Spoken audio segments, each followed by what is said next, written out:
ওকে, so আমাদের মাই last duchess পড়া হয়ে গেছে। খুব ডিটেলে আমরা পড়েছি। প্রত্যেক পরীক্ষার জন্যই ওই মাই লাস্ট ডাচেস যথেষ্ট। তোমরা আমার চ্যানেলে গিয়ে মাই লাস্ট ডাচেস দেখে নাও। একদম লাইন ধরে ধরে, ওয়ার্ড ধরে ধরে আমি পড়িয়েছি। মাই লাস্ট ডাচেস দেখতে হবে, এসএলএসটিতে আছে, ক্লাস 11-এ আছে, WBPSCর পরীক্ষায় টিচার রিক্রুটমেন্টে রয়েছে। এবার আমি এই ভিডিওতে বেশ কিছু গুরুত্বপূর্ণ MCQ নিয়ে এসেছি যে কী ধরনের প্রশ্ন হতে পারে। সম্ভাব্য কিছু প্রশ্ন তোমরা দেখে নাও। ওকে, প্রথম যে প্রশ্নটা আমরা পাচ্ছি সেটা হচ্ছে, who is the narrator or speaker of this poem? এই কবিতার ন্যারেটর বা বক্তা, স্পিকার কে? আমরা জানি যে এ ডিউক। ওকে, সো ডিউকের নাম কি? এটা জানতে গেলে তোমাকে আমার ভিডিওটা দেখতে হবে, মাই লাস্ট ডাচেস কবিতাটা। Next, where is the duchess who is the subject of the poem? এই ডাচেস যে হচ্ছে মূল বিষয় এই কবিতার, মাই লাস্ট ডাচেস, সে কোথায় এখন? She is in the room, she is waiting with the rest of the duke's company, নাকি she has been banished from the castle, নাকি শি ইজ ডেড? আমরা জানি যে সে মারা গেছে। So that's my last duchess painted on the wall, এই দিয়ে শুরু হচ্ছে কবিতাটা। ডাচেস বেঁচে নেই, তাই তো?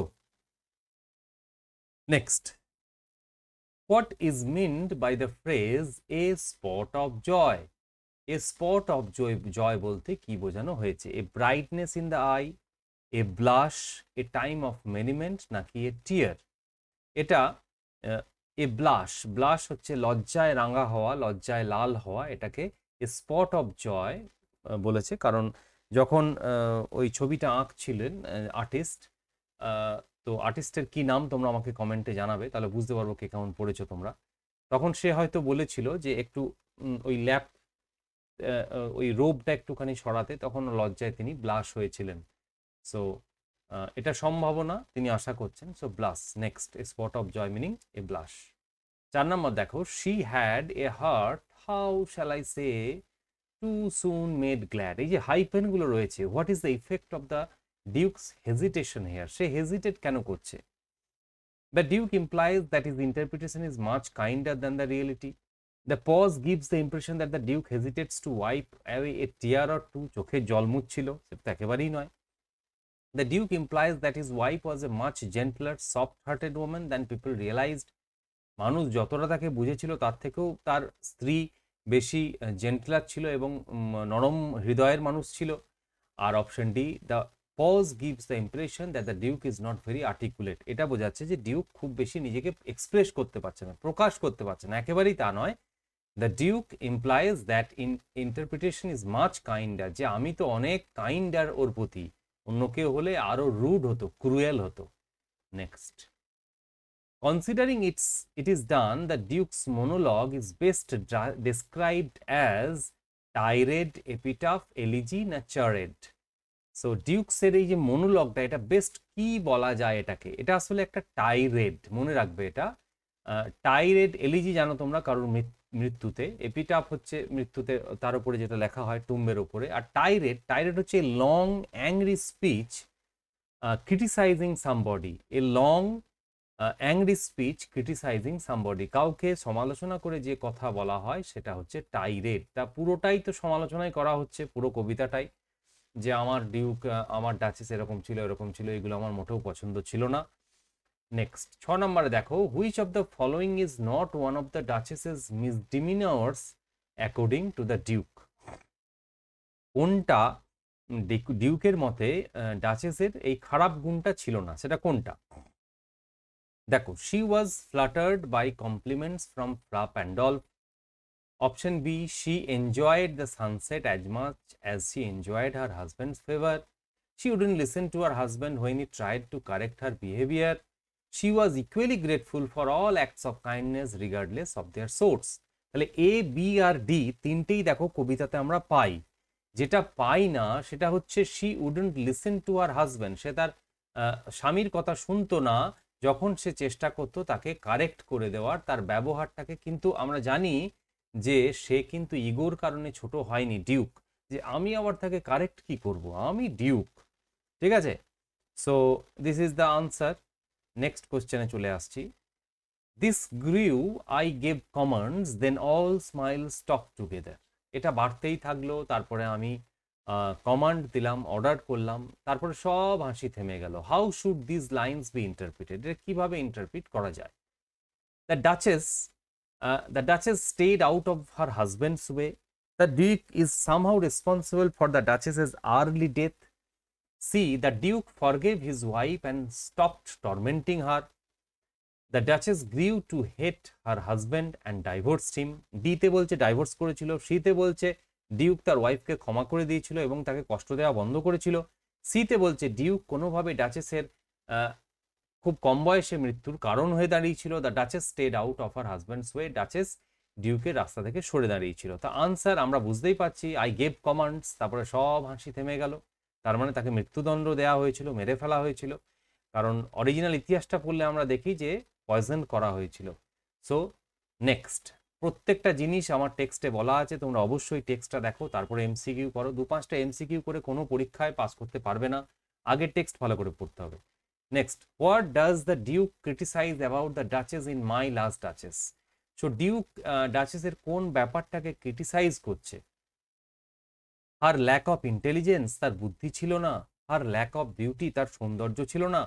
হার ল্যাক অফ লয়্যালটি, নাকি হার ল্যাক অফ ম্যানার্স? আমরা এটা করব হার ল্যাক অফ লয়্যালটি, কারণ শুধু ম্যানার্সের উপর সে জোর দেয়নি, সে এটাও বলেছে যে লয়্যালটি, সে ডিসলয়াল ছিল, যাকে তাকে দেখে হাসতো, সেই ভালোবাসাটা যেটা আমার প্রাপ্য ছিল সে সেই হাসিটা সবাইকেই দিত।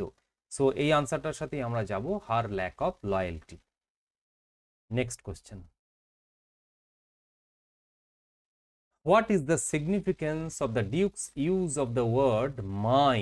এই যে বললো মাই লাস্ট টাচেস, এই মাই শব্দটার কি সিগনিফিকেন্স? সে তাকে খুব ভালোবাসতো এমনটা নয়, যে সে বলতো যে this is my last duchess, আমার লাস্ট টাচেস বলে তিনি কি বোঝাতে চেয়েছেন? It shows his possessiveness and control over the duchess.